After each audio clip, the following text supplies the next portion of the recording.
আরসেভার 2 সিরিজের তিনটে মডেল আছে, একটা ক্লিয়ার, একটা ফিল, একটা অ্যাবিলিটি। আরসেভার একটা ইভেন ব্যালেন্স ব্যাডমিন্টন র্যাকেট, যেটা হেডলাইট আর হেডের মাঝখানে ব্যালেন্স থাকে, মাঝখানে ইকুয়াল ব্যালেন্স থাকে। আর যেটা হেডলাইট ছোট মাথাটা ভাব থাকে, আর যেটা ইভেন ব্যালেন্স হয় মাঝখানে ওয়েট থাকে, আর যেটা হেডলাইট হয় এটা হেভি থাকে, টপ লাইট থাকে। আমরা এটা সকলেই জানি। তো অনেক র্যাকেট সেল হয়েছে, ফিচার্সের কথা বলি সিমিলার, সবই ফিচার্স এক, শুধু একটু আলাদা আলাদা আছে। আমি একটা র্যাকেটের টোটাল পুরো ফিচার্সের ব্যাপারে কথা বলবো ডিটেইলসে, তারপরে আমি ভাগ করি ফিল, অ্যাবিলিটি, ক্লিয়ার, তিনটে আলাদা আলাদা মডেল কেন, কিসের জন্য। আমার একটা ক্যাটালগ থাকবে, এটাকে আমি খুলে নিলাম। ইউনিক কিছু স্পেসিফিকেশন অ্যাড করেছে, যেটা আমি আগে কথা বলবো ভিডিও। টপের কথা বলি, টপে তোমার আইসোমেট্রিক মানে সুট কোয়ারটা বড়। ডিজাইনের ব্যাপারে কথা বলি, তো এখানে একটা ইউনিক প্যাটার্ন ডটের ডটের ডিজাইন আছে। আর উপরের দিকে দেখতে পাবো তোমরা এখানে আরসেভার লেখা আছে, যেহেতু আরসেভার সিরিজে আছে। নিচের দিকে সেম আরসেভার পাবে। যদি আমি এই সাইডে কথা বলি, এই সাইডেও সেম, মানে দুদিকে আরসেভার লেখা আর নিচের দিকে আরসেভার লেখা। এবার যে জয়েন্টের কথা বলি, জয়েন্ট এটা সিঙ্গেল পিস টি জয়েন্ট। আর জয়েন্ট সিঙ্গেল পিস টি জয়েন্ট মানে এটাতে কোনো জয়েন্ট নেই। হোয়াইট কালার উপরে ইউনিক্স এর লোগো দেখতে পারো। এবার যদি সাফটের কথা বলি, এই পাশের বড় করে আরসেভার, মানে আরসেভার সিরিজেরই ক্লিয়ার ফিল অ্যাবিলিটি একটা মডেল। একটু নিচের দিকে আসলে কিছু সিরিয়াল নম্বর আছে, যেটা র্যাকেট ভেরিফাই করা সিরিয়াল নম্বর। রোটেট করে তাহলে এই পাশে কিছু স্পেসিফিকেশন দেখতে পারবে, যেমন তোমরা পাবে হাই গ্রাফাইট র্যাকেট। এই র্যাকেটটা বানানোর জন্য high modulus graphite material use. পাশে লেখা আছে ইভেন ব্যালেন্স র্যাকেট, আর হেডলাইটের মাঝখানে, যেটাকে আমরা ইভেন ব্যালেন্স বলি। পাশে লেখা আছে ঠিক 10 mm লং, বাকি হ্যান্ডেলের থেকে এই হ্যান্ডেলটা একটু বড়। পাশে করা লেখা রয়েছে আরসেভার 2 অ্যাবিলিটি, যেটা পুরো মডেল লেখা আছে হোয়াইট কালারের সাথে লেখা আছে আরসেভার 2, আর পিঙ্ক কালারের উপরে লেখা রয়েছে অ্যাবিলিটি, যেটা সিরিজ। আর একটুখানি ঘুরাই তো সিএস ক্যাপ লেখা রয়েছে, যেটা এই রেঞ্জের কথা বলি আন্ডার 3000 এর যদি র্যাকেটের কথা বলি, তো এই সিবি ক্যাপ এনার্জি বুস্ট টাইপের ক্যাপ, এটা তোমরা বাকি মডেলে পাবে না, যেটা এই মডেলটা পাবে। ক্যাপটা তোমরা দেখতে পাচ্ছ, এটা ইউনিক টাইপের ক্যাপ। র্যাকেটের ফ্লেক্সিবলের কথা বলি, এটা একটা মিডিয়াম ফ্লেক্সিবল শাফট তোমরা পেয়ে যাবে। হ্যান্ডেল ক্যাপের কথা বলি, ক্যাপে কিছু স্পেসিফিকেশন দেখতে হবে। এখানে তোমরা ইউনিক্সের হলোগ্রাম পাবে, এখানে পিভিএসআই লোগো, যেটা পুরো অথেন্টিক মানে জেনুইন কি ফেক এটা ভেরিফাই করার জন্য এখানে আছে। আর ঠিক নিচে যদি কিছু বলি, তাহলে কিছু স্পেসিফিকেশন রয়েছে, যেমন স্পেসিফিকেশন 4 আর ওভারঅল ওয়েট 83-84 গ্রাম। ঠিক পাশে তোমরা দেখতে পাবে এখানে লেখা 20 থেকে 30 অবধি এলবিএস, মানে ম্যাক্সিমাম 20 থেকে 30 অবধি ম্যাক্সিমাম এলবিএস দিতে পারবে। যেমন প্লে সিরিজে আছে, আরসেভার সিরিজে তোমরা 19 থেকে 27 এলবিএস দিতে পারতে একদিন।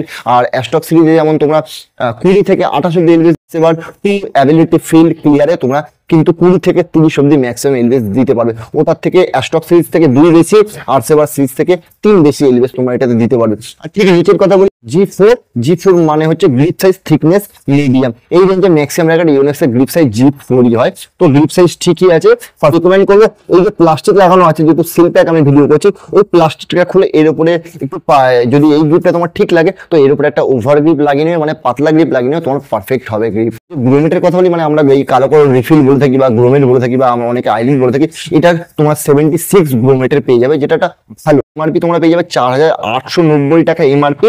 আর তোমরা এটা ডিসকাউন্ট করে পেয়ে যাবে মাত্র 2850 টাকা ডিসকাউন্ট করে পেয়ে যাবে। আমি এতক্ষণ ধরে কথা বললাম আরসেভার অ্যাবিলিটি, আর এবারে ক্লিয়ার আর এবারে ফিল। আরসেভার ক্লিয়ার অ্যাবিলিটি ফিলের মধ্যে পার্থক্য কি? আরসেভার অ্যাবিলিটিটা একটু এক্সট্রা হেডি, এটা যখন হাতে নেবে তোমার ডেফিনেটলি একটা মাথার দিকটা বেশি ভারী।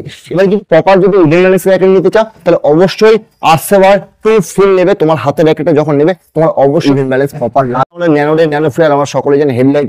যদি তোমাদের হেডলাইট লাগে, মানে লাইট ওয়েট, মানে মাথাটা লাইট হবে আর বটমটা মানে হ্যান্ডেলটা তোমার ভারী হবে, যেটা আমরা হেডলাইট বলে থাকি, তাহলে আরসেভার ক্লিয়ার নিতে পারো। এটা একটু হেডলাইট তোমার দেখলেই মনে হবে র্যাকেটের হ্যান্ডেলের ওয়েট বেশি, মাথাটা হালকা। সিম্পল কথাতে বলি, যদি এক্সট্রা হেডেল আরসেভার 2 অ্যাবিলিটি নেবে, যদি ইভেন ব্যালেন্স নিতে হয় আরসেভার 2 ফিল নেবে, আর যদি হেডলাইন নিতে হয় আরসেভার 2 ক্লিয়ার নেবে। এটা তিনটের মধ্যে পার্থক্য, কারণ এটা প্র্যাকটিক্যালি আমি র্যাকেটটা হাতে নিয়ে ব্যালেন্সটা ফিল করে আমি তোমাদের সাথে শেয়ার করলাম, বা আমি অনেক প্লেয়ারদের দিয়েছি, প্লেয়ারদের সাথে কথা বলেছি, ফিডব্যাক নিয়েছি, সেই ফিডব্যাকের উপর ডিপেন্ড করে আমি তোমাদের বলছি।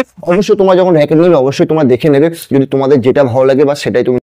সব প্লেয়ার সব রকম র্যাকেটে ইউজ করতে পারে না, বা সব প্লেয়ার সব রকম ওয়েট ক্যারি করতে পারে না। তো কিছু প্লেয়ারের কাছে লাইট ওয়েটও লাগে, কিছু প্লেয়ারের কাছে হেভি র্যাকেটও লাগে, কারণ সেই অনুযায়ী বলো তো একটা 4 উইটের পারফেক্ট র্যাকেট। কিন্তু এই সিরিজের মধ্যে 3টে আলাদা আলাদা ব্যালেন্স মডেলে 3টে আলাদা আলাদা অপশন থাকে, যেটা ইভেন ব্যালেন্স নিতে পারবে, হেডলাইটও নিতে পারবে, হেডলাইটের মধ্যে নিতে পারবে। তো এই আর হ্যাঁ, লাস্টে আমি বলতে ভুলে যাই, এই ফিচারটা কিন্তু আরেকটা এখন ফিচারটার কথা বলে চলেছি, যেটা 2000 থেকে নিয়ে ইউনিক্সের 5000 টাকা র্যাকেটও সেই ফিচারটা পাবে না। ফ্রেমের সাইডে কথা বলি, দুই সাইডে তোমরা এখানে দেখতে পাচ্ছ, এই একটা সাইডে বা এই একটা সাইডে দেখো এক্সট্রা সাপ্লাই 55 এইরকম সাইডে রয়েছে, একটু আলাদা আলাদা প্যাটার্ন রয়েছে, কিন্তু আসলে নিউ টেকনোলজিটা অ্যাড করেছে, এটা হচ্ছে ব্যালেন্সটাকে একদম পারফেক্ট অ্যাকুরেসি করার জন্য। কারণ এই মডেলটা তিনটে ডিভাইডেড করেছে, যদি বললাম ইভেন ব্যালেন্স, হেডলাইট, হেড, ওইখানে ব্যালেন্সটা মাথার ব্যালেন্স গুলো সাইডে টেনে এনেছে। র্যাকেটে ম্যাক্সিমাম টেনশন লেখা রয়েছে 30, কখনো 30 বিগিনার্স প্লেয়ার হও তো 24-এর নিচে দেবে, যদি ইন্টারমিডিয়েট প্লেয়ার হও তাহলে তোমার 24 থেকে 26 বা ম্যাক্সিমাম 27 দিতে পারো, আর যদি অ্যাডভান্স প্লেয়ার হও তাহলে 27 থেকে প্লাস তোমার যেতে পারো। সেটা প্লেয়ার টেনশনটা কিন্তু সবসময় ম্যাটার করে, প্লেয়ার টু প্লেয়ার, তুমি কিরকম টাইপের প্লেয়ার কিরকম। কিন্তু যদি বেশি টেনশন দাও না, হাতে কিন্তু ইনজুরি, চোট হয়ে যাওয়ার চান্সটা বেশি থাকে। ওই কারণে যতটাই তোমার টেনশন দরকার ততটাই টেনশন দেবে, তার বেশি কখনো টেনশন দেবে না। আজকে ভিডিওটা আমি এখানে শেষ করছি। যদি ভিডিওটা ভালো লাগে অবশ্যই একটা লাইক করবে, চ্যানেল নতুন হয়ে থাকলে অবশ্যই সাবস্ক্রাইব, তোমরা ডিসক্রিপশনে পেয়ে যাবে, অবশ্যই দোকানে চলে আসবে, তোমরা একদম বেস্ট প্রাইসে পেয়ে যাবে। সব র্যাকেটের কভার চেঞ্জ করে দিয়েছে, জাপান ছাড়তে সাথে তোমরা এরকম একটা নিউ কভার পেয়ে যাবে। প্রতিটা র্যাকেটের সাথে কভার যেমন থাকে এটা পেয়ে যাবে, দেখতে পাচ্ছ ব্ল্যাক কালারের সাথে ফ্রন্ট এরকম লুক, আর ব্যাকেও এরকম এরকম ইউনিক্স লেখা বড় করে ব্লু কালার, এরকম তোমরা একটা কভার, দুটো র্যাকেট ইজিলি তোমরা ক্যারি করতে পারো।